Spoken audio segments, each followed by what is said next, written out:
সবাই কবরে যাবেন।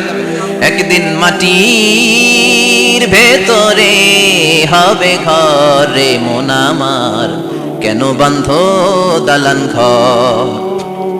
প্রাণ পাখি উড়ে যাবে পিঞ্জর ছেড়ে, ধরা ধামে সবই রবে তুমি যাবে চলে। বন্ধু বান্ধব যত, মাতা পিতা দ্বারা সুত, সবই হবে তোমার পরে মন আমার, কেন বান্ধ দালান ঘর?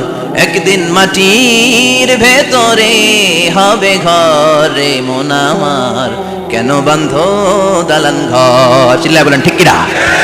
যাওয়া লাগবে, কেউ বাঁচতে পারবে না। দাদা চলে গেল, বাবা চলে গেল, মামা চলে গেল, আমারও যাওয়া লাগবে। সেলিব্রিটি চাই, আরো সম্পদের পাহাড় চাই। ব্যস্ত, আমরা মহা ব্যস্ত। এত ব্যস্ততা কিসের? স্টপ, থামেন, অনেক হয়েছে। আন্না বসেন, একটু ভাবেন। দাদা চলে গেল, বাবা চলে গেল, মামা চলে গেল, আমাকেও চলে যেতে হবে। মাঝে মাঝে কবরস্থানে যাবেন, যে একটু দেখবেন এই কবরস্থানে শিশুরা শুয়ে আছে, কিশোররা শুয়ে আছে, আপনার মতো তাগড়া যুবকরা শুয়ে আছে, ওদেরও রক্ত গরম ছিল আপনার মতো। আজ ওরা নাই, সব শেষ, আপনাকেও যেতে হবে। এই কবরে আমাদেরকে যেতে হবেই, কবরের প্রশ্নের উত্তর দিতে হবে। চিল্লায় বলেন ঠিক কিনা? কবরে প্রথম প্রশ্ন করা হবে, মার রব্বুক, তোমার রবের নাম কি? আমাদের রব কে? ওমা দীনুক, তোমার ধর্মের নাম কি? আমাদের ধর্মের নাম কি? বিশ্বনবীর চেহারা দেখিয়ে বলা হবে, এই লোকটাকে তুমি চিনো কিনা? চিনি না আমরা? চাঁদের চেয়ে সুন্দর তুমি, নবী আমার কমলিহি ওয়ালা, দু জাহানের বাদশা তুমি, প্যারা নবী সাল্লে আলা, দু জাহানের বাদশা তুমি, প্যারা নবী সাল্লে আলা, চাঁদের চেয়ে সুন্দর তুমি, নবী আমার কমলিহি ওয়ালা। সুবহানাল্লাহ পড়ে। আমাদেরকে জিজ্ঞেস করা হবে, রব কে? বলবো আল্লাহ। ধর্ম কি? বলবো ইসলাম। এই লোকটারে চিনো নাকি? আমরা বলবো চিনি, আমাদের প্রাণের নবী মুহাম্মদ সাল্লাল্লাহু। তিনটা প্রশ্নের উত্তর করতে পারলে এডিশনাল আর একটা প্রশ্ন, ওমা ইলমু। এই তিনটা প্রশ্নের উত্তর জানলা কেমনে? নকল করছো নাকি? বাংলাদেশে নকল আছে না নাই? কোথায় নকল করে? হ্যাঁ, কিছু লিজেন্ড আছে দেখি, একেবারে জামার ভিতরে নকল, টুপির ভিতরে নকল, স্কেলের ভিতরে নকল, মৌজার ভিতরে নকল, আছে না নাই? কথা বলেন। ফেরেশতারা বলবে, তুমি এই তিনটা প্রশ্নের উত্তর করলে কি করে? আপনাকে বলতে হবে, আমি কোরআন থেকে শিখেছি, আমি হাদিস থেকে জেনেছি। চিল্লায় বলেন ঠিক কিনা? তখন ফেরেশতারা বলবে, আহলান ওয়া সাহলান, মারহাবান, কংগ্রাচুলেশন, তুমি উত্তর করতে পেরেছো। ইফসাহু লাহু কবরুহু 70 যিরান, আপনার কবরটারে 70 হাত লম্বা বানিয়ে দেয়া হবে। ইফতাহু লাহু বাবুন ইলাল জান্নাহ, জান্নাতের দিকে দরজা করে দেয়া হবে। ইলবাসু মিন লিবাসিল জান্নাহ, জান্নাতের পোশাক পরিয়ে দেয়া হবে। আর বলা হবে, নাম কানাউ মিল আরুস, বাসর রাতে কনেকে নিয়ে বর যেমনি শান্তির ঘুম, আরামের ঘুম দেয়, তুমিও ঘুম দাও, ঘুমাও। You should get some sleep now, you are very tired man, ঘুমাও, অনেক হয়েছে, ঘুমাও। তোমার এই ঘুম কেউ ভাঙাবে না, ইসরাফিলের সিঙ্গার ফুৎকার ছাড়া। আল্লাহ লম্বা ঘুম যেন দিতে পারি, তৌফিক দাও। আর যারা ইসলাম বিরোধী, কোরআন বিরোধী, বিশ্বনবী বিরোধী, তাদেরকেও প্রশ্ন করা হবে, তোর রব কে? মার রব্বুক। সে বলবে, লা আদরি, আমি কিছু জানি না, আমি মাফ চাই, দোয়াও চাই। কথা কন, জানি না, আমি কিছুই মনে করতে পারছি না, আমি কিছু জানি না, আমার ধর্ম নাই, কর্ম নাই, আমার ধর্ম যার যার, উৎসব সবার, আমার কোনো ধর্ম টর্ম নাই, আমার কোনো নামাজ রোজা নাই, আমার কোনো রব নাই। দ্বিতীয় প্রশ্ন, ওমা দীনুক, তোর ধর্মের নাম কি? সে বলবে, ধর্ম কি? আমি জানি না, আমি ধর্মরে গালি দিতাম, আমি দুনিয়া ইসলাম রে বাস দিতাম, আমি আলেম ওলামাদের বিরোধিতা করতাম, আর শাহবাগের মঞ্চে উঠে ভাষণ দিতাম। আছে না নাই? সব গুমর ফাঁস হয়ে যাবে, ইয়াউমুত তাকাবুন। এরপর বিশ্বনবীর চেহারা দেখিয়ে বলা হবে, এই লোকটারা চিনো নাকি? সে বলবে, চিনি না, তবে আমার বন্ধুরা তার বিরুদ্ধে ব্লগে লিখতো, আমিও ব্যাড ব্যাড কমেন্টস করে দিতাম, এই লোকটার বিরুদ্ধে আমি কার্টুন বানাতাম, এই বিশ্বনবীর বিরুদ্ধে আমি কথা বলতাম। চিল্লায় বলেন ঠিক কিনা? ফেরেশতারা বলবে, লা দারাইতা ওয়ালা তালাইতা, তুই কিছুই পারলি না, তুই তো কপাল পোড়া। ফায়ুতরাকু বিমাতারিকা মিন হাদিদ, লোহার হাতুড়ি দিয়ে পিটিয়ে ওর মাসেলগুলো থেতলে ফেলা হবে। ওয়া ইউকালু লিল আরদি ইলতাইমি, কবরের দুই পাশের মাটিরে বলা হবে, চাপ দে, এমন চাপ দিবে, ফাতাখতালিফা আদলাউহু, ডান পাশের পাজরের হাড়টি বাম দিকে ঢুকে যাবে, বাম পাশের পাজরের হাড়টি ডান পাশে ঢুকে যাবে। কিয়ামত পর্যন্ত এই মারামারি চলবে। আল্লাহ এরকম ভয়ঙ্কর পরিস্থিতি থেকে আমাদেরকে বাঁচাও। ওই কবরের আযাব থেকে বাঁচার দরকার আছে না নাই? বিশ্বনবী বললেন, যে ব্যক্তি রাত্রিবেলায় সূরাতুল মুলক তেলাওয়াত করবে, তার কবরের আযাব হবে না। ইন্না হাযিহি সূরাতুন আযীমা মানিআতুন মিন আযাবিল কবর, এই সূরাটা এমন সূরা, সাধারণ কোন সূরা না, এই সূরাতুল মুলক যে রাত্রে বেলায় তেলাওয়াত করবে তার কবরের আযাব থেকে তারে বাঁচিয়ে দিবে কে? নাম্বার 1 ফজিলত স্ট্যাটাস মনে থাকবে তো। 2 নাম্বার স্ট্যাটাস শাফাআত লি সাহিবিহা। এই সূরা তেলাওয়াতকারীর জন্য কিয়ামতের দিন সুপারিশ করবে। কোরআন সুপারিশ করবে, চারটেখানি কথা না। কোরআন যদি আপনার বিরুদ্ধে দাঁড়ায় আপনার জান্নাত ক্যান্সেল, আর কোরআন যদি আপনার ব্যাপারে আল্লাহর কাছে রেকমেন্ডেশন করে জান্নাত আপনার জন্য ওয়াজিব করে দিবে কে? এজন্য বিশ্বনবী বললেন শাফাআত লি সাহিবিহা, কিয়ামতের দিন তেলাওয়াতকারীর জন্য আল্লাহর কাছে সুপারিশ করবে। 2টা গেল। 3 নাম্বার বিশ্বনবী বললেন খাসামাত আন সাহিবিহা। এই সূরাটা কিয়ামতের দিন এই সূরার তেলাওয়াতকারীর পক্ষ নিয়ে আল্লাহর সাথে ঝগড়া করা শুরু করে দিবে। আল্লাহর সাথে ডিবেট করবে, ঝগড়া করবে, যতক্ষণ না হাত্তা আদখালাহুল্লাহুল জান্নাহ। হাদিসের টেক্সট হচ্ছে যে যতক্ষণ না আল্লাহ তাআলা তাকে জান্নাতে না ঢুকায় ততক্ষণ ওই সূরার তেলাওয়াতকারীর পক্ষ নিয়ে আল্লাহর সাথে বিতর্ক, ঝগড়া, তর্ক চলতেই থাকবে। সুবহানাল্লাহ, আর আসতে বলেন। আবার বিশ্বনবী বললেন মান ক্বারা বিহা ফি লাইলাতিন ফাকাদ আকসারা ওয়া আতওয়াবা। রাত্রি বেলা এই সূরাটা যে তেলাওয়াত করবে পুরো রাত্রিটারে বরকতময় করে দিবে কে? এজন্য বিশ্বনবী আবদার করে, আবেদন করে আমাদের কাছে বলে গিয়েছেন, আমি চাই আমার প্রতিটা উম্মতের হৃদয়ে এই সূরাটা গাঁথা থাক। আমি চাই আমার প্রতিটা উম্মতের সিনার ভিতরে এই সূরার 30টা আয়াত গ্রথিত করা থাক। সুবহানাল্লাহ পড়েন। মাত্র 30টা আয়াত মুখস্থ করতে রাজি আছেন? এক মাসে কয়দিন? প্রতিদিন একটা করে আয়াত মুখস্থ করলে এই সূরা মুখস্থ করতে লাগবে কয়দিন? হ্যাঁ, হোমওয়ার্ক এটা আপনাদের বাড়ির কাজ। যেহেতু ক্লাসে হোমওয়ার্ক দেওয়া যায় না, আরবিতে বলে আল ওয়াজিব আল মানজিলি। আমি গতানুগতিক তাফসীর করি না, আমি সমাজের খুঁতগুলো ধরে ধরে ডিসকাশনের মতো আমি করি। বিভিন্ন জেলায় যে ওখানকার ইয়াংদের সাথে বসি, কথা বলি, এটাই আমার তাফসীর, এটাই কোরআনের এক্সপ্লেনেশন এন্ড ইন্টারপ্রিটেশন। এতেই মানুষ উপকৃত হয় বেশি। চিল্লা এখন ঠিক কিনা? এটা আমাদের বাড়ির কাজ, মাইথার দিয়া বাসীদের বাড়ির কাজ। হায়াতে আল্লাহ বাঁচায় রাখলে আবার কখনো দেখা হলে জিজ্ঞেস করবো যে মুলক মুখস্থ হয়েছে কিনা। কে কে মুখস্থ করবেন না হাত তুলেন। সবাই করবেন। এবার কে কে মুখস্থ করবেন হাত তুলে আমার আল্লাহর দেখান।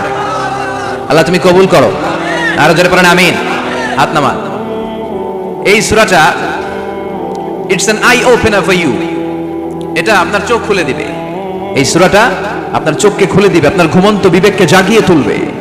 স্রষ্টার ব্যাপারে আপনার যদি কোনো সাসপিশন থাকে, সন্দেহ থাকে, এই সন্দেহের পাহাড়কে ভেঙে এই সূরা চুরমার করে দিবে। চিল্লায় বলেন সুবহানাল্লাহ। আল্লাহ ডেকে বলে, গোলাম কিছু কিছু নাস্তিক আছে আমারে খুঁজে পায় না। এরকম কপাল পোড়া নাদান নাস্তিক বাংলার জমিনেও আছে না নেই? এরা বলে আনসিন ইজ নাথিং, যেটা দেখা যায় না ওইটা মানি না, বলে না? Do you see the air in the atmosphere? বাতাসে, বায়ুমণ্ডলে যে বাতাস ঘুরে বেড়ায় এটাকে তুমি দেখো তো মানো কেন? Why do you believe on that? Why do you believe on air? বাতাস বিশ্বাস করছ কেন? কপাল পোড়া নাস্তিকরা বাতাস মানে না, কথা কর। Do you see the bad headache someone feel in his head and he is shouting?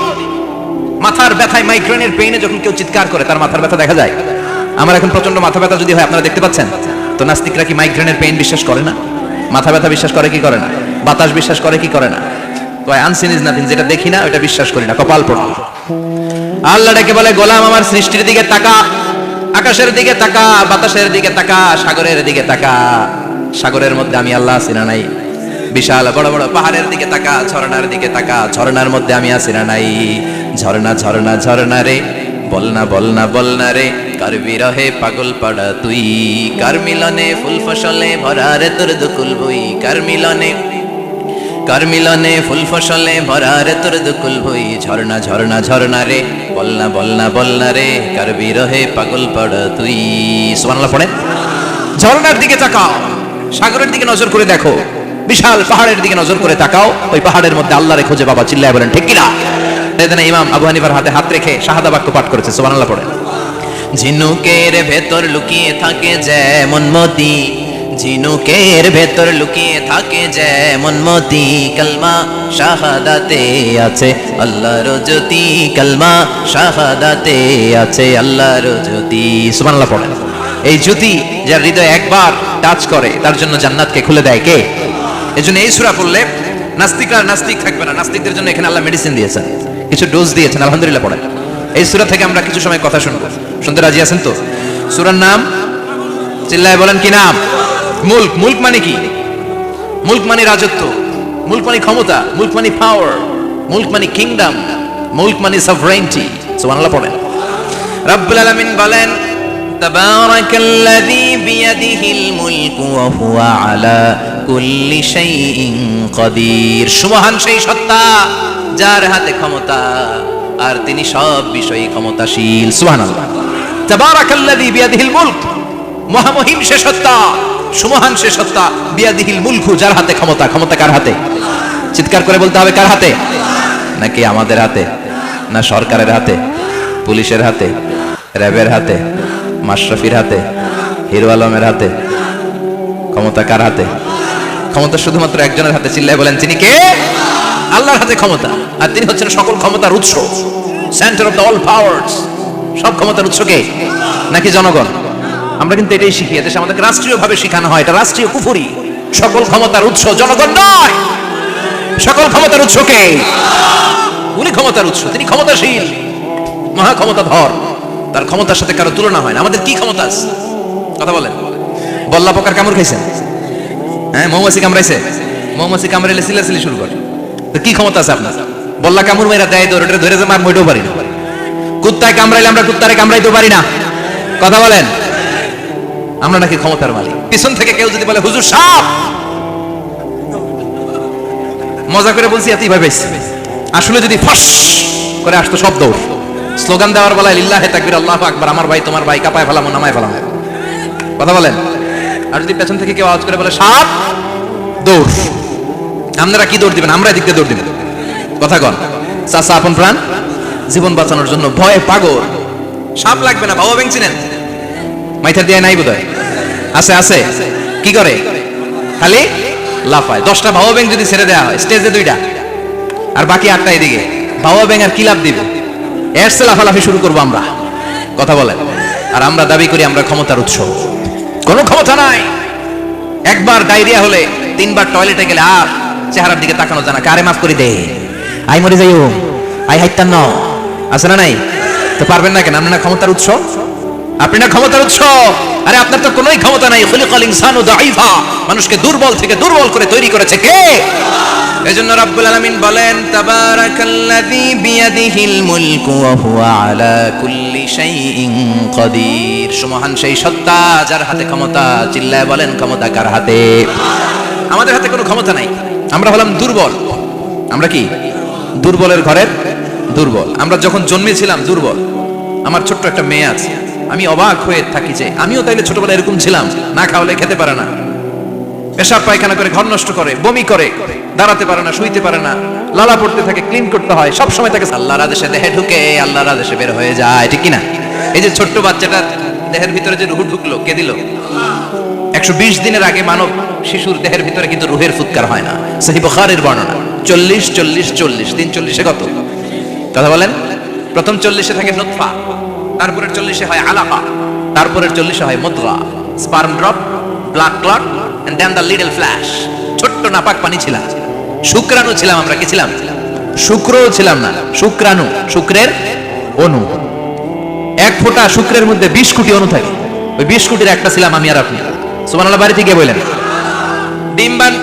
Dimba আমরা ছিলাম না, আমরা ছিলাম ডিম্বাণু। ডিম্বের এই ডিম্বাণু আর শুক্রাণু দুইটা মিলে আল্লাহ আমাদেরকে বানায় ফেললেন জাইগট।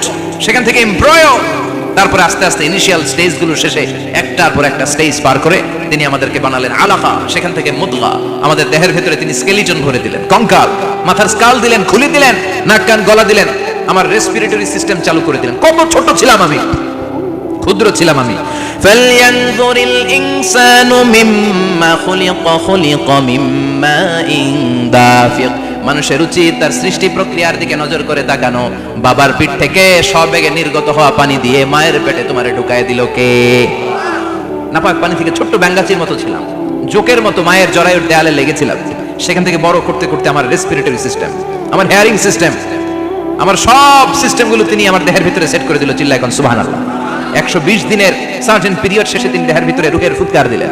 দেয়া মাত্রই আমার রুহুতে ধপ ধপ ধপ শুরু হয়ে গেছে। ওই যে ধপধপ শুরু হয়েছে, আদৌ থামে নাই। এই ধপধপ থামলে বাঁচবেন? দম ফুরাইলে আমরা ঠুস হয়ে যাবো। ঠিক কিনা? আরে মানুষ রঙিন ফানুষ, দম ফুরাইলে তবু তো ভাই কারোরই নাই একটুখানি। আরে মানুষ রঙিন ফানুষ, রঙিন ফানুষ, আইরে মানুষ। সুবহানাল্লাহ বলেন। সে আল্লাহ বললেন, গোলাম, জীবন আর মরণের মাঝখানে আমি তৈরি করেছি রুহু। পৃথিবীর বিজ্ঞানীরা সব বানাতে পারে, কম্পিউটার বানাতে পারে, প্লেন বানাতে পারে, হেলিকপ্টার বানাতে পারে, রকেট বানাতে পারে, কিন্তু গোটা বিশ্বের সব বিজ্ঞানীরা মিলে কি রুহু বানাতে পারে নাকি? কথা বলেন। গত বছর সোফিয়া নামে একটা রোবট আসছিল না? কথা কন। ওটা মাথা উঁচু করে নিচু করে কথা বলতে চায়, মানুষের মতো হতে চায়। আসলে কি মানুষ? ওটার মধ্যে কি রুহু আছে? রুহু বানাইতে পারবে কেউ? এই রুহু নিয়ে যে কত গবেষণা, মুমূর্ষ রোগীদের উপর গবেষণা চালিয়েছে অনেক। বুলেট প্রুফ গ্লাসের ভিতরে মুমূর্ষ রোগীকে রেখে রেখে তারা চেক করতে চেয়েছে আমেরিকান বিজ্ঞানীরা যে রুহু কোন দিক দিয়ে বের হয়। তারা ওজন করে দেখে মানুষ মরে গেলে কোন লাশের ওজন বেড়ে যায়, কোন লাশের ওজন কমে যায়। যেটাতে কমে গেছে 2-1 কেজি কমে যায়, তার অবাক। কিরা আগে ছিল 80 কেজি, এখন হচ্ছে 78 কেজি, তার মানে 2 কেজি না, এটাই রুহু। এটাই কি? এটা হচ্ছে গবেষণার ধাপ। অনেকগুলো মডিউল তারা আনে, অনেক মুমূর্ষ রোগীকে গ্লাস ফিটিং করা, ইন্টেনসিভ কেয়ারে রেখে তারা অবজার্ভ করে, আর অক্সিজেন মাস্ক খুলে দিয়ে তারা দেখে যে লোকটা ছটফট করে কিভাবে মরে। মরার আগে ওজন মাপছিল 80 কেজি, মরে গেছে পরে আবার ওজন দিয়ে দেখে 78 কেজি। কমছে কয় কেজি? বিজ্ঞানীকে পাইছি।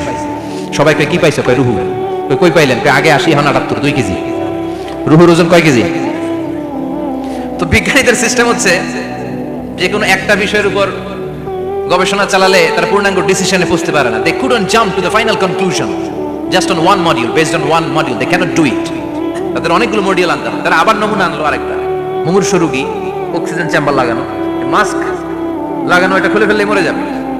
বুলেট প্রুফ করা গ্লাসের ভিতরে ঢুকিয়ে এটার ওজন মাপ, এটার ওজন 60 কেজি। এবার মাস্ক খোল, মাস্ক খুলছে ছটফট ছটফট করে, এটা শেষ। এবার মাপ দেখ, এবার মাইপা দেখা গেছে 63 কেজি। কয় কেজি বাড়ছে? এক একটার এক এক সিস্টেম হইতেছে, কোনোটা কমে, কোনোটা বাড়ে, কোনোটা কিচ্ছু হয় না। সবাই কয় তাইলে আপনি রুহু পাইলেন কই? আগেরটা কম ছিল, মনে করছিলেন 2 কেজি কমছে, ওইটাই রুহু, এখন 3 কেজি বাইরে গেছে, মিলাইবেন কি দিয়া? কথা কন। আল্লাহ ডেকে বলে, গোলাম কিয়ামত পর্যন্ত একটার পর একটা মুমূর্ষ রোগীকে বুলেট প্রুফ গ্লাসের ভেতরে ঢুকাতে পারবি, গবেষণা করতে পারবি, মাগার রুহু খুঁজে পাবি না। চিল্লায় বলেন ঠিক না? কারণ এই রুহুর মালিক কে? সে আল্লাহ বললেন, আল্লাযী খালাকাল মাউতা ওয়াল হায়াতা লিয়াবলুয়াকুম আইয়ুকুম আহসানু আমালা। জীবন আর মৃত্যু বানালাম তোমাদেরকে পরীক্ষা করার জন্য। পরীক্ষা আছে না নাই? ওটা দুনিয়াটাই পরীক্ষা। আল্লাহ যারে পছন্দ করে বেশি তার পরীক্ষাও।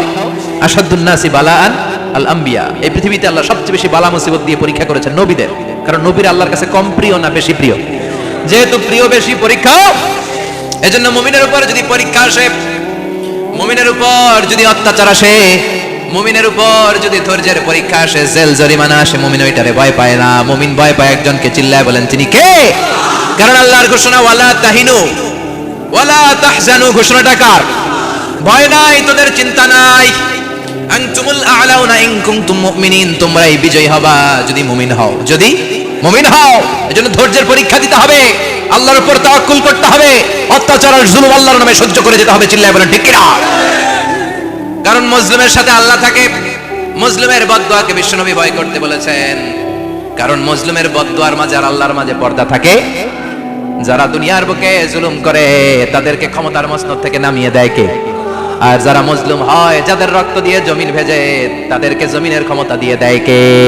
আর যারা রক্ত ঝরায়, ইতিহাস বলে তারা শেষ পর্যন্ত প্রাণ আর জান নিয়ে পালাবার জায়গাটা পায় না। চিল্লায় বলেন ঠিক কি না? এজন্য মুমিন খুব ভালো করে জানে, রাত্রি যত গভীর হয়, সুবহে সাদিকের সময় কাছে আসতে থাকে।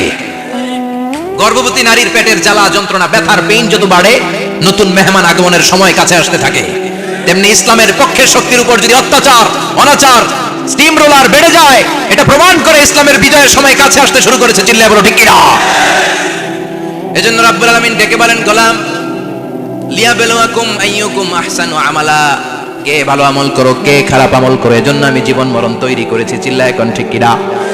এরপর আল্লাহ বললেন, ওয়ালাকাদ যায়্যানাস সামাআদ দুনিয়া বিমাসাবিহা ওয়া জাআলনাহা রুজুমান লিশ-শায়াতিন। সুবহানাল্লাহ বলেন। ওয়ালাকাদ যায়্যানাস সামাআদ দুনিয়া। মাইকম্যান কোথায়? সাউন্ডটা বাড়াও। এত দুর্বল কেন তোমার সাউন্ড? মনে হচ্ছে আমি মাইক ছাড়া কথা বলছি। সাউন্ডটাকে স্ট্রং করো। ওয়ালাকাদ যায়্যানাস সামাআদ দুনিয়া।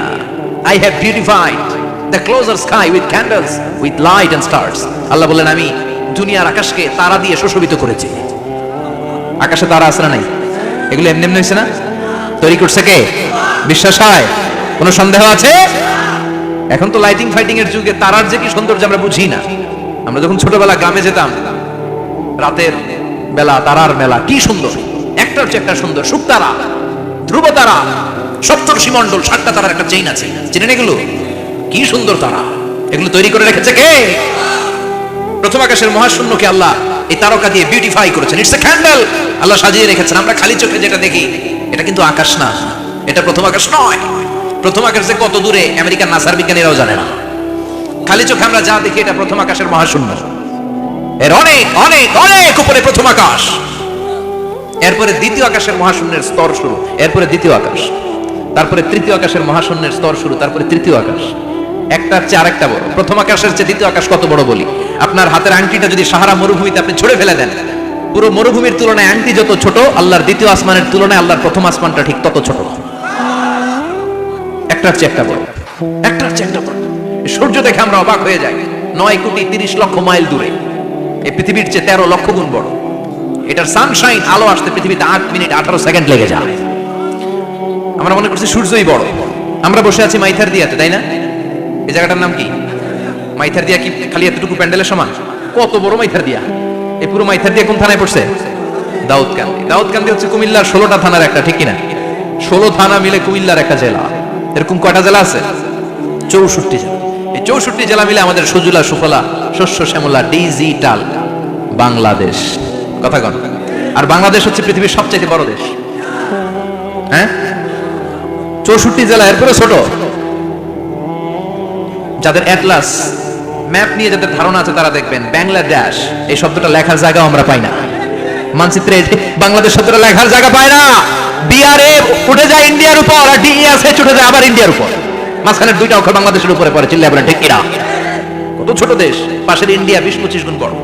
ইউরোপ আমেরিকার অনেক দেশ আছে, আমেরিকায় বাংলাদেশের চেয়ে শতগুণ বড়। কানাডা কয়েকশো গুণ বড়, রাশিয়া কয়েকশো গুণ বড়। এরকম প্রায় 200 দেশ নিয়ে পৃথিবীর স্থলভাগ, আর 70% হচ্ছে শুধু পানি। এই সব মিলে আমাদের এই পৃথিবী। আর এত বড় পৃথিবীর চেয়েও নাকি সূর্য 13 লক্ষ গুণ বড়। তার মানে সূর্যই বড় না, সূর্যের চেয়ে অনেক বড় তারা আছে। সূর্যের পরে পৃথিবীর সবচেয়ে কাছের যে তারা বা স্টার, ওটার নাম হচ্ছে প্রক্সিমা সেন্ট্রাই। নাম কি? প্রক্সিমা সেন্ট্রাই। এরপরে আলফা সেন্ট্রাই এ, আলফা সেন্ট্রাই বি, ইটা ক্যারিনা, বেটেলজিউস। এরকম একটার পর একটা তারা। যেই সূর্য পৃথিবীর চেয়ে 13 লক্ষ গুণ বড়, বেটেলজিউস নামে একটা তারা আছে, ওটা সূর্যের চেয়ে 33 কোটি গুণ বড়। তার মানে কি বেটেলজিউসই সবচেয়ে বড় না? ছোট্ট একটা তারা। এই বেটেলজিউসকে খেয়ে ফেলাইতে পারে এরকম 1000 কোটি গুণ বড় সাইজের তারা আছে না নাই? এরকম কয়েক বিলিয়ন তারা নিয়ে আমাদের গ্যালাক্সি গঠিত। আমাদের গ্যালাক্সি, এটার নাম মিল্কি ওয়ে। এটার নাম কি? আমাদের গ্যালাক্সি। এই গ্যালাক্সিতে আমাদের অবস্থান। এরকম কত হাজার কোটি গ্যালাক্সি আছে আমেরিকার নাসার বিজ্ঞানীরাও জানে না। আমাদের গ্যালাক্সির সবচেয়ে কাছের যে গ্যালাক্সি, ওই গ্যালাক্সিটার নাম হচ্ছে অ্যান্ড্রোমেডা। কি নাম? অ্যান্ড্রোমেডা। আমাদের গ্যালাক্সি থেকে কেউ যদি কাছের গ্যালাক্সি অ্যান্ড্রোমেডাতে যেতে চায়, তার 2.5 মিলিয়ন লাইট ইয়ার্স সময় লেগে যাবে। কথাটা কঠিন হয়ে গেছে, আমি ভেঙে বলি, তারপরে সুবহানাল্লাহ কইবেন। আমাদের গ্যালাক্সির নাম মিল্কি ওয়ে। মিল্কি ওয়ে থেকে যদি কেউ অ্যান্ড্রোমেডাতে যেতে যায়, কত সময় লাগবে? 2.5 million light year. Light year মানে আলোকবর্ষ। আলোর গতিতে যদি ছোটা যায়, 2.5 মিলিয়ন মানে হচ্ছে প্রায় 25 লক্ষ। তাহলে পৃথিবীতে সবচেয়ে দ্রুতগামী যে বিষয়টা আবিষ্কৃত হয়েছে সেটা হচ্ছে আলো। এই যে লাইট মারলে যে ছোটে, এই লাইট প্রতি সেকেন্ডে 1,86,000 মাইল বেগে ছুটতে পারে। 1 মিনিটে না, 1 ঘন্টা না, 1 মিনিটে না, 1 সেকেন্ডে আলো চলে যায় কয় mile? 1,86,000। Could you imagine that? আপনি কল্পনা করতে পারেন? হয়তো মাথা নাড়াইতেছেন। এটা কি কল্পনা করা যাবে? আমার তো তার ছেড়ে যাচ্ছে। 1 সেকেন্ডে নাকি আলো ছুটে 1,86,000 মাইল বেগে। 1 সেকেন্ড শব্দ কইতে তো 2 সেকেন্ড লাগে। কথা কন। এর মধ্যে আলো চলে গেছে 1,86,000 মাইল। তো কোন রকেট যদি আপনি পান, যে রকেট দিয়ে সেকেন্ডে 1,86,000 মাইল বেগে রকেটটা ছুটবে প্রতি সেকেন্ডে, খেয়াল করেন, ঘন্টায় না, মিনিটে না, কিসে? সেকেন্ডে। যে রকেটটা সেকেন্ডে 1,86,000 মাইল বেগে ছুটবে, ওই রকেটটা দিয়ে আমাদের গ্যালাক্সি থেকে আমাদের পাশের গ্যালাক্সি অ্যান্ড্রোমেডাতে পৌঁছতে আপনার 25 লক্ষ বছর লেগে যাবে। সুবহানাল্লাহ বাড়িতে গিয়ে বলেন। এরকম বিশাল বিশাল তারা দিয়ে আমাদের আকাশটারে বিউটিফাই করেছে কে? এজন্য আল্লাহ বললেন, ওয়ালাকাদ যায়্যানাস সামাআদ দুনিয়া বিমাসাবিহা ওয়া জাআলনাহা রুজুমান লিশ-শায়াতিন। আমি এই দুনিয়ার আকাশটারে সুন্দর সুন্দর তারকারাজি লাইটের মতো সেটিং করে সুশোভিত করেছি। আবার এই তারকা দিয়ে আমি শয়তানদেরকে প্রহার করেছি। সুবহানাল্লাহ। শয়তানদেরকে আল্লাহ তারা মেরে আঘাত করে। সুবহানাল্লাহ বলেন। এরপরে এই সূরার প্রথম রুকুর শেষে আল্লাহ বললেন, وَأَسِرُّوا قَوْلَكُمْ أَوْ اجْهَرُوا بِهِ إِنَّهُ عَلِيمٌ بِذَاتِ الصُّدُورِ أَلَا يَعْلَمُ مَنْ خَلَقَ وَهُوَ اللَّطِيفُ الْخَبِيرُ।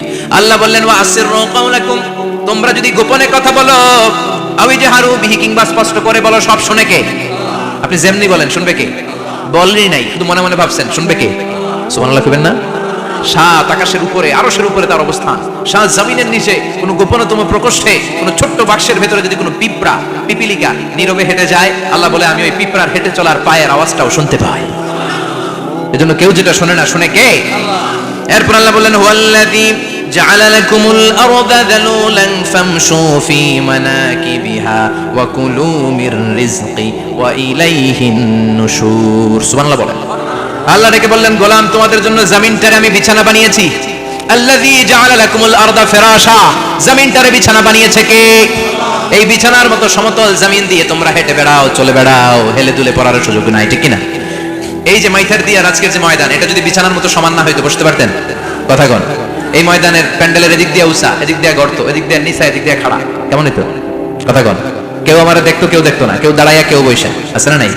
কিন্তু জমিনটারে সমতল বানালো কে? আপনি যদি বিমান থেকে যদি আপনি দেখেন, বিমানের গ্লাস দিয়ে, জানলা দিয়ে যদি আপনি নিচের দিকে তাকান, আপনি দেখবেন মনে হবে পুরো জমিনটাকে আল্লাহ সবুজ কার্পেট দিয়ে কার্পেটিং করে রেখেছে। এই সৌন্দর্য দিয়েছে কে? আবার রব্বুল আলামিন বলেন, জমিনটারে সমান দেখে, কার্পেটিং দেখে মনে করো না তোমরা বেঁচে গিয়েছো। আমার দেয়া বিধান আমার জমিনে যদি কায়েম করতে না পারো, এই কার্পেটিং করা জমিনের ভেতরে আযাব আছে না নাই? এই পুরো জমিনের ভেতরে আছে আগুন আর আগুন। আগ্নেয়গিরির অগ্নুৎপাত জ্বালামুখে বিস্ফোরণ করে দিয়ে গোটা বিশ্বটারে মুহূর্তে মেসাকার করে দিতে পারে কে? এজন্য আল্লাহ ডেকে বললেন, গোলাম আমিনতুম মান ফিস সামাই আন ইয়াখসিফা বিকুমুল আরদা ফাইযা হিয়া তামুর। তোমরা কি ভেবেছো নাকি বেঁচে যাবা? আমি চাইলেই পুরো জমিনটারে কাঁপিয়ে দিতে পারি। আইয়াখসিফা বিকুমুল আরদ, খাসাফ মানে ল্যান্ডস্লাইড। খাসাফ মানে কি? ল্যান্ডস্লাইড, ভূমিধস, ভূকম্পন, আর্থকোয়েক, আছে না নাই? বাংলাদেশে তো ভূমিকম্প হয় না, না? টের পাইছেন? মাঝে মাঝে মাঝরাতে হয় না? 3টার দিকে নিজেই দৌড় দিব না, বাচ্চারা লইয়া দৌড় দিব, লুঙ্গি পইরা দৌড় দিব না, লুঙ্গি ছাড়া দৌড়াবো, কথা কর। এই ভূমিকম্প আছে না নাই? আল্লাহ বলে, মনে করো না জমিনটা সমতল, কার্পেটিং করে দিয়েছি, এই কার্পেটিং এর ভিতরেও আগুনের দলা আছে না নাই? আবার আল্লাহ বললেন, আমিনতুম মান ফিস সামাই আন ইউরসিলা আলাইকুম হাসিবা। নিচে যেমনি কার্পেটিং করা জমিনের ভেতরে অগ্নুৎপাত রেখে দিয়েছি, মাথার উপর থেকে আযাব দেওয়ার সুযোগ আছে না নাই? চাইলে আল্লাহ অগ্নি বৃষ্টি দিতে পারে, আগুন বৃষ্টি দিতে পারে, থান্ডার বজ্রপাত দিতে পারে। আপনারা লূত আলাইহিস সালামের কওমের নাম শুনেছেন? তারা হোমোসেক্সুয়ালিটি, সমকামিতা করত। ফলে আল্লাহ তাআলা বিশাল এক চিৎকার মেরে সাইয়েদনা জিবরাইলের মাধ্যমে পুরো জমিনটা শেষ করে দিলেন। ফাজআলনা আলিয়াহা সাফিলাহা ওয়া আমতারনা আলাইহিম হিজারাতাম মিন সিজিল। তাদের অপকর্মের কারণে জর্ডানের ওই এলাকাটাকে আল্লাহ বললেন, জিবরাইল এলাকাটাকে হাতে তুলে নে, আকাশের উপরে তুলে পুরো এলাকা সহ মানুষ সহ জমিনের মধ্যে গেড়ে দে। জমিনের নিচের মাটি উপরে নিয়ে গেল কে? উপরের মাটি নিচে নিয়ে গেল কে? পুরো জায়গাটা এখন ডেড সি হয়ে গেছে। কি সি? ডেড সি নাম শুনেন নাই বোধহয়? আজকে শুনে রাখেন, এটাকে বলে মৃত সাগর। এটা গজবের জায়গা, ওখানে মানুষও ডুবে না। লবণের ডেনসিটি, সল্টের ডেনসিটি এত হাই, এই পানির মধ্যে এত গজব, এর মধ্যে কোনো মাছ জন্মায় না, চিংড়ি জন্মায় না, কাঁকড়া জন্মায় না, ব্যাং হয় না, শ্যাওলা হয় না, কিচ্ছু বাঁচে না। এটা গজবের জায়গা, চিল্লায় বলেন ঠিক কিনা? যে আল্লাহ জর্ডানের এলাকাটারে ধ্বংস করে দিল, ওই আল্লাহ আজও আছে না নাই? এই জন্য নিজ দিয়ে তিনি যেমনি আযাব দিতে পারেন, ভূমিকম্প দিতে পারেন, জলোচ্ছ্বাস দিতে পারেন, উপর থেকে তিনি শিলাবৃষ্টি দিতে পারেন, কি পারেন না? মাইথার দিয়ে কখনো শিলাবৃষ্টি হয়েছিল? হ্যাঁ, ফসল ক্ষেত শেষ করে দেয় না? ছাগল টাগল মরে যায়। ছাগল যদি ইয়েতে থাকে ক্ষেতের মধ্যে, বড় শিলা মাথায় পড়লে শেষ, মানুষও শেষ, টিনের চালও শেষ, কথা কন। এরপরে আল্লাহ যদি উল্কা বৃষ্টি পাঠায়, উল্কা যদি পড়ে, কই যাবেন? কোথায় যাবেন আপনি? উল্কা চিনেন? মহাশূন্যে বিশাল পাথরের খণ্ড ঘর্ষণ খেয়ে পৃথিবীর ভেতরে ঢুকে যায়। এই পৃথিবীতে সবচেয়ে বড় উল্কাপিণ্ড পড়েছে সাউথ আফ্রিকাতে। সাউথ আফ্রিকার একটা সিটি আছে হোবা সিটি। এই হোবা শহরে 60 মেট্রিক টন ওজনের একটা উল্কা পড়েছিল, যেখানে পড়েছে পুরো জায়গাটা বিশাল খাদ হয়ে গিয়েছে। এরকম একটা উল্কা যদি এখানে পড়ে আজকে, বাঁচার উপায় আছে? যে বিল্ডিং এ আমরা থাকি, রাতের বেলায় ঘুমাই আর ধুম্মা চলে ধুম দেখি রাতে, ওই বিল্ডিং এ যদি একটা পড়ে, কথা কন। ডান্স ক্লাব গুলার উপর যদি পড়ে, পতিতালয় যেগুলো আছে ওগুলা যদি পড়ে, যেই হোটেল গুলার মধ্যে আকাম কুকাম হয় ওইটার উপর যদি পড়ে, নাকি আল্লাহর এখন দেওয়ার ক্ষমতা নাই? কথা কন। তার মানে বেঁচে গেছো, পার পেয়ে গেছো মনে করো না, নিজ দিয়েও আযাব আছে, উপর দিয়েও আযাব আছে, চিল্লায় বলেন ঠিক কিনা? এজন্য ভয় পেতে হবে একজন সত্তাকে, তিনি কে? সব ক্ষমতার মালিক কে? এরপর আল্লাহ বললেন, আওয়ালাম ইয়ারাউ ইলা আত-তায়রি ফাওকাহুম সাফাতিন ওয়া ইয়াকবিদনা মা ইউমসিকুহুন্না ইল্লা রাহমান ইন্নাহু বিকুল্লি শাইইন বাসীর। সুবহানাল্লাহ বলেন। আল্লাহ বলেন তোরা নাস্তিক হস কেমন করে? মানুষ নাস্তিক হয় কেমন করে? মানুষ কি মুক্ত বিহঙ্গের দিকে নজর করে তাকায় না? আকাশে মুক্ত বিহঙ্গ নাই? বিহঙ্গ বুঝছেন তো? পাখি। পাখির কথা কোরআনে বললো কে? সুবহানাল্লাহ কইবেন না? ওয়া আরসালা আলাইহিম তায়রান আবাবিল, আবার কাবা ভাঙতে এলে পাঠাওয়া বাবিল। দাও খোদা দাও আমায় আবার উমার দারাজ দিল, দাও খোদা দাও আমায় আবার উমার দারাজ দিল। সুবহানাল্লাহ পড়ে। এই যে আল্লাহ বললেন ওয়া আরসালা আলাইহিম, তারপর তায়রান আবাবিল, তায়ের মানে পাখি, তায়ের মানে কি? আবার জান্নাতে যারা যাবে তাদেরকে পাখির ভুনাগ্রস্ত খাওয়াবে কে? জান্নাতে যাওয়ার সাথে সাথে প্রথমে আল্লাহ আপনাদেরকে মেহমানদারি করবে মাছের কলিজা দিয়ে। খাইবেন? মাছের কলিজার কথা শুনে জিহ্বায় পানি আসছে নাকি? আউয়ালু তুআমিন ইয়াকুলুহু আহলুল জান্নাতি ফাজিয়াদাতু কাবিদিল হুত। প্রথমে মাছের কলিজা, এরপরে পাখির ভুনাগ্রস্ত। তার মানে পাখির কথা কোরআনে আছে না নাই? আবার সাইয়েদনা সুলাইমান আলাইহিস সালামের একটা পাখি ছিল, এটার নাম কি ছিল? হুদহুদ পাখি। মাথার উপর দিয়ে চলতো, আর ওইটার চোখে জুমিং পাওয়ার আল্লাহ এত বেশি দিয়েছিল, এটা জমিনে নজর করলে বুঝতে পারতো কয় হাজার ফিট নিচে পানি আছে, পানিটা মিষ্টি না লবণাক্ত না কেমন, দেখে দেখে মুহূর্তের মধ্যে সাইয়েদনা সুলাইমানের কাছে সব তথ্য সরবরাহ করে দিত। তখন সুবহানাল্লাহ।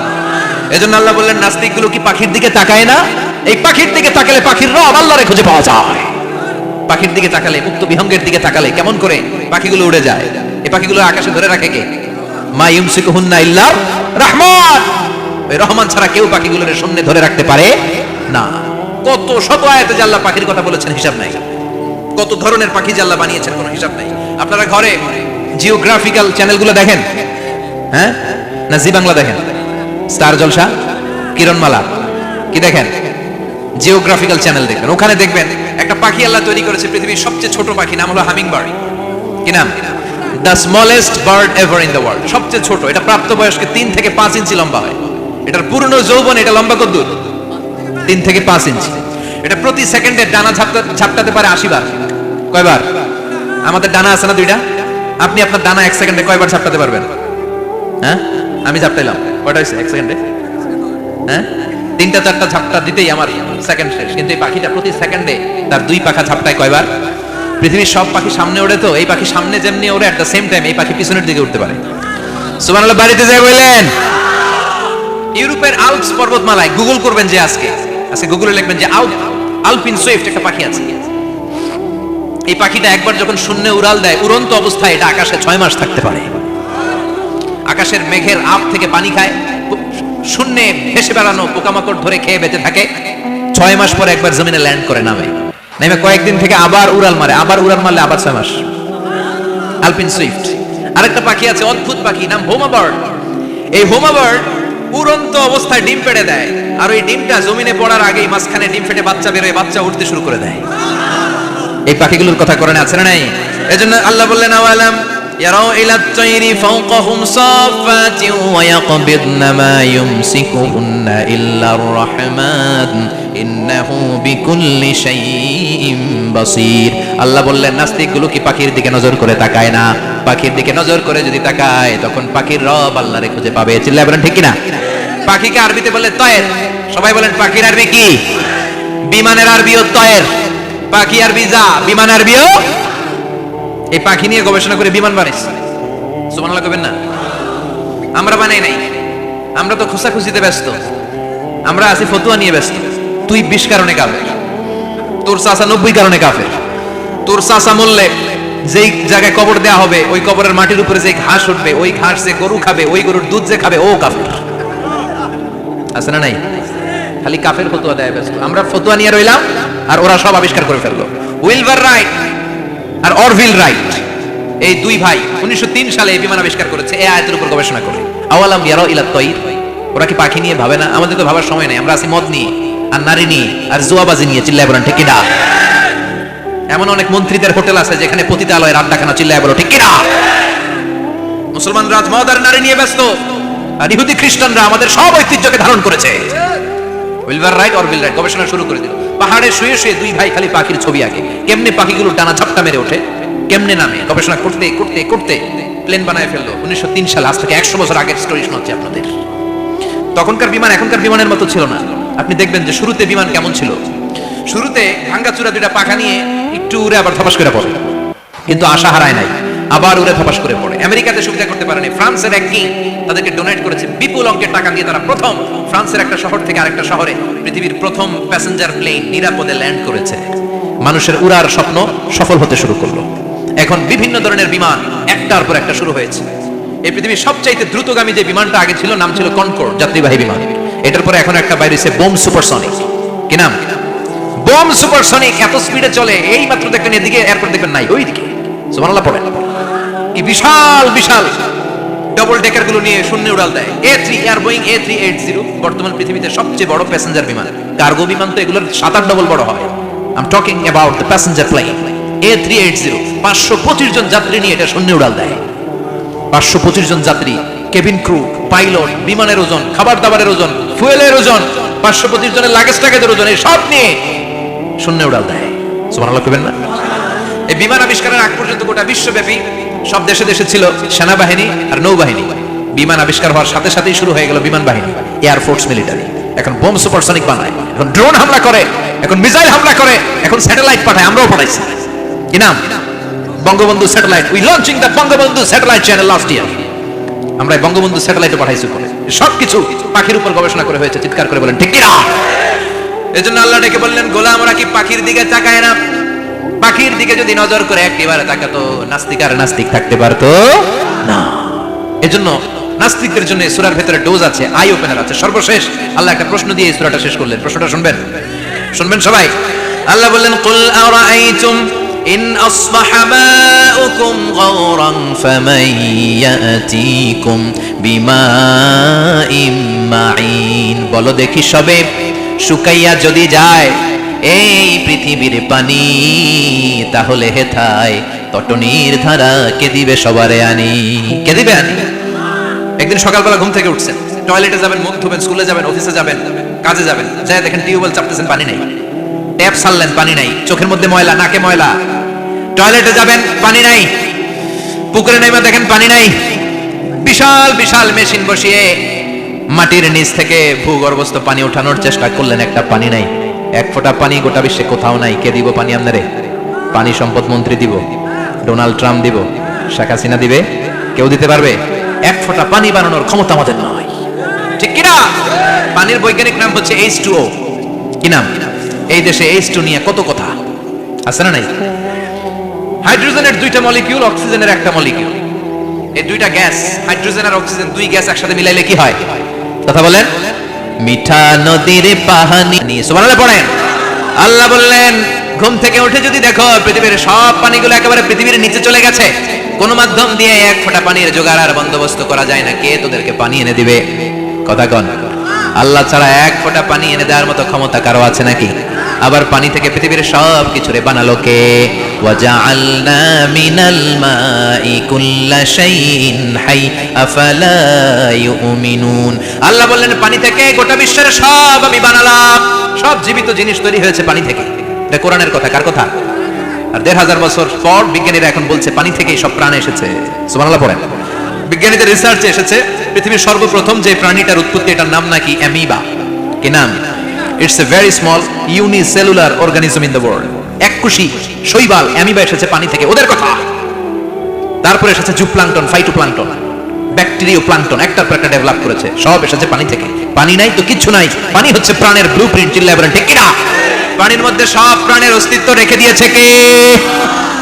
আবার ফলের মধ্যে আল্লাহ পানি দিয়ে বললেন, আন্না সাবাবনাল মাআ সাব্বা। যেখানে যতটুকু পানির দরকার, রসের দরকার, সব রস দিল কে? ক্ষীরার ভিতরে পানি আছে না নাই? কলার ভিতরে, আপেলের ভিতরে, তরমুজ, তরমুজ তো পুরাই পানি। কথা গন। ডাবের ভিতরে কে দিল? নাকি আমনে বানাইছেন? কেউ বানাতে পারে? এই পানিগুলো দিল কে? আবার আল্লাহ বললেন, মারাজাল বাহরাইনি ইয়ালতাকিয়ানি বাইনাহুমা বারযাখুল লা ইয়াবগিয়ান ফাবিআইয়ি আলাই রাব্বিকুমা তুকাযযিবান। দুই দিকে সাগর বয়ে যায়, একদিকে এলো না পানি, একদিকে মিঠা পানি, একসাথে সাগরটা বয়ে যায়, কিন্তু মাঝখানে এমন ব্লকেজ, একটার পানি আরেকটার সাথে মিশে না, আটকায় রাখলো কে? দেখছেন আপনারা কোথাও এটা? কই দেখছিলেন? গোয়ালন্দ, বুড়িগঙ্গার এখানে একসাথে পানি বয়ে যায়, এই জায়গায় পানি এই জায়গায় পানি মিলে না। মিশে না। দাউদকান্দির এখানেও আছে, মিশে না। এর কারণ এই পাশের পানি, এটা ডেনসিটি হাই, বেশি ঘন, এটা ডেনসিটি লো, এটা পাতলা, এটা টেম্পারেচার হাই, এটা টেম্পারেচার কম, এটা লবণ বেশি, এটা লবণ কম, দুইটা দুই পানি একসাথে বয়ে যায়, একটার সাথে আরেকটা মিশে না। এই কারিগরটা কে? চিল্লায় বলতে হবে কে? সেজন্য আল্লাহ বললেন, গোলাম পানি দিয়ে আমি বানালাম, পানি ছাড়া বাঁচবি না। এজন্য সব জায়গায় পানির ব্যবস্থা করে দিয়েছে কে? আবার বেশি পানি হলেও মরার ব্যবস্থা আছে না নাই? সাইয়েদনা নূহ আলাইহিস সালামের কমকে বন্যা দিয়ে ধ্বংস করেছে কে? এজন্য পানি চাইবো কার কাছে? কথা কন। আল্লাহ মেঘ দে পানি দে, ছায়া দে রে তুই, আল্লাহ মেঘ দে। সবাই পড়েন না, আল্লাহ মেঘ দে পানি দে, ছায়া দে রে তুই, আল্লাহ মেঘ দে। দেয়ার মালিক একজন, তিনি কে? চাইতে হবে কার কাছে? সব ক্ষমতার মালিক কে? নাকি আমরা? আমরা ক্ষমতার মালিক। আর জীবনে কোনোদিন বলবেন মানুষ সকল ক্ষমতার উৎস, এই কথা কোনোদিন বলা যাবে? সকল ক্ষমতার একচ্ছত্র নিরঙ্কুশ মালিকানা একজনের, চিৎকার করে বলতে হবে তিনি কে? বিপদে আপদে সবসময় আমরা তার কাছে চাই, তার কাছে ফিরবো। আল্লাহ আমাদের সবাইকে কথাগুলো বুঝার, আমল করার তৌফিক দান করুন। আর জোরে পড়েন আমিন। যতগুলো কথা বললাম কোরআন সুন্নাহর আলোকে বলেছি, বানিয়ে কিছু বলি নাই। তারপরেও আমার মনের অজান্তে কোনো মিস ইনফরমেশন যদি আমার মুখ ফসকে বেরিয়ে যায়, সেগুলো যেন আল্লাহ তাআলা আপনাদের স্মৃতিপট থেকে মুছে দেয়। পড়েন আমিন। সত্য সুন্দর হকের পক্ষে যা বললাম তার সব যেন আল্লাহ আমাদের সবাইকে আমলের তৌফিক দান করে। আমরা পড়ি আমিন। আল্লাহুম্মা আমিন। ইয়া রাব্বি লাকাল হামদু কামা ইয়ানবাগি লিজালালি ওয়াজহিকা ওয়া আযীমি সুলতানিক, লাকাল হামদু বিল ঈমান, লাকাল হামদু বিল ইসলাম, লাকাল হামদু বিল কুরআন। اللهم اجعل حزاننا وذهاب همومنا وغمومنا واجعله شفيعنا يوم الحساب وارزقنا تلاوته آناء الليل وأطراف النهار. ربنا ظلمنا أنفسنا وإن لم تغفر لنا وترحمنا لنكونن من الخاسرين. ربنا آتنا في الدنيا حسنة وفي الآخرة حسنة وقنا عذاب النار. اللهم إنك عفو كريم تحب العفو فاعف عنا. اللهم إنك عفو كريم تحب العفو فاعف عنا. اللهم ارزقنا حسن الخواتيم. اللهم ارزقنا حسن الخواتيم. اللهم أعنا على ذكرك وشكرك وحسن عبادتك. اللهم إنا نسألك الهدى والتقى والعفاف والغنى. اللهم حبب إلينا الإيمان وزينه في قلوبنا وكره إلينا الكفر والفسوق والعصيان وجعلنا من الراشدين. اللهم ارزقنا شهادة في سبيلك والموت في بلد رسولك. وصلى الله تعالى على خير خلق